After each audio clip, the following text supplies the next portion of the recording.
Well, Julia, we're glad to have you back here once again. You know, last week we were talking about how you grew up, your childhood, your mom and dad separating all your children, and you've been in recovery now for 20 some years. Let's talk a little bit about vision, because a lot of times people come into recovery, and once you get clean, you might think that that's all it is, but there's something else to being in recovery and stop using a drink or drug other than just stop using, isn't it? Yes, it is. I believe the next step is helping others, and for myself, I get more vision through helping other people.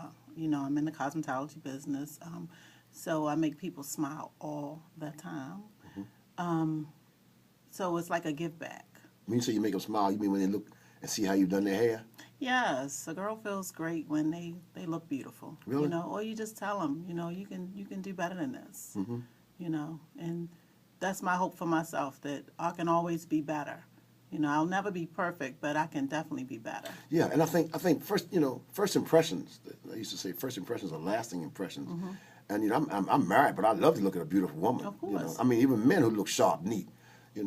Steve Harvey always looks neat. I try to look neat. You look neat all the time. Thanks. But I was talking about a little before we came on air, how you look when you first came around. You were a pitiful little thing. Oh, man. You was skinny, a little dried up. Purple. It was I know. sad. We had to pray for you. I'm telling you, Jesus. it was really.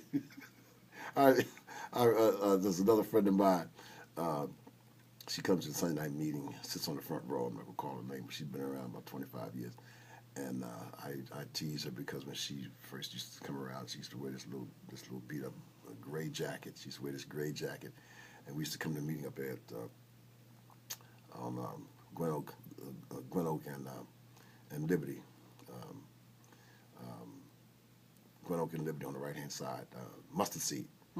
Yeah, and she was skinny little thing back then, and we grew to be good friends, and she's been around a long time, but now she put on some weight and got her own business.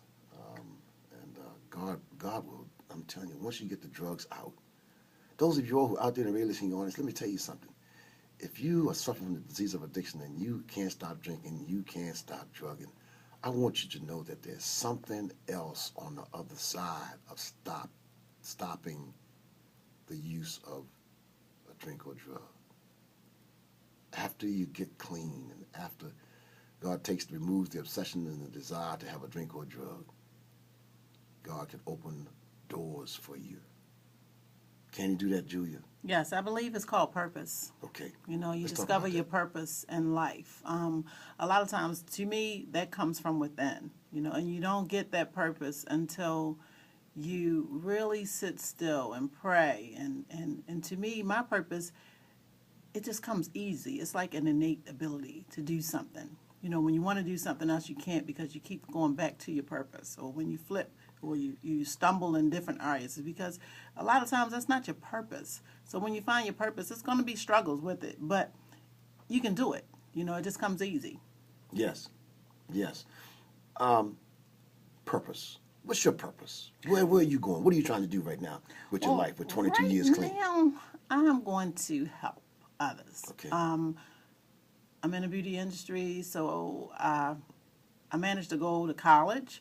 I do that. I'm really a good student. You went to college. You went back to college, or Well, you went to college. I went to since college. you've been in recovery. Since I've been in recovery. Okay. I've pursued further education. You wrote a book. I wrote a book. Yeah, I remember one night I saw you at a meeting. You were so Yes, I happy. wrote You a showed me this book. book that you had written, and I'm still writing my book. But I'm so proud of you because you accomplished that. That was major. Yes. Yeah. Well, my book was based on make believe, and all that old kind of stuff. What's the name of your book? Common Lives. Yes, that's the name of my book. But Common Lives. yes, yours and mine. What do we have in common? Okay. Right now, what I'm working on now is helping other people. That's what I'm doing. The Bible says, "Give and it shall be given unto you." Good measure. Luke 6:36. Give and it shall be given unto you. Good measure, pressed down, shaken together, and running over. The same measure that you give out is the same measure that you shall receive.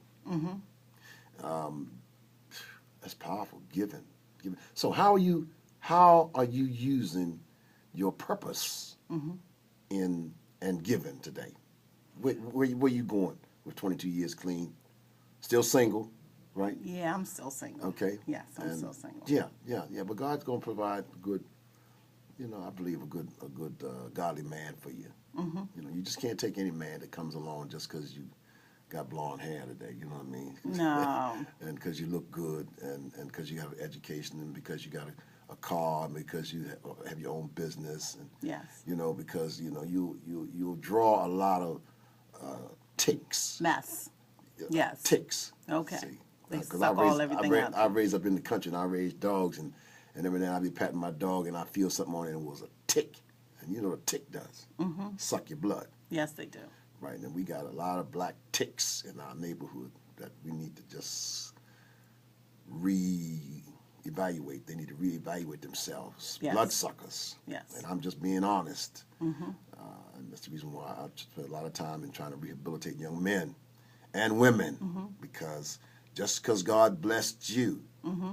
to have all you have doesn't mean that you have to take every smooth-talking, handsome man who comes and says, "My, you look fine. Yes. Don't you want to give me a ride?" No, you don't want to take a ride. Yeah, that's next thing you know, you have the keys to your car, keys to your house. You have to, you have to wait. You got to wait and be patient. Yes. Well, when you said wait, it reminds me that I am learning the art of waiting, the art of being patient. Even when you have visions and goals and dreams, they don't come tomorrow. They don't come like really, really fast. A lot of things you have to cultivate, and in cultivation, it's a season for planting. It's a season of waiting, and then you'll see the growth. Okay. So right now I'm in a season of planting. What you planting? I'm planting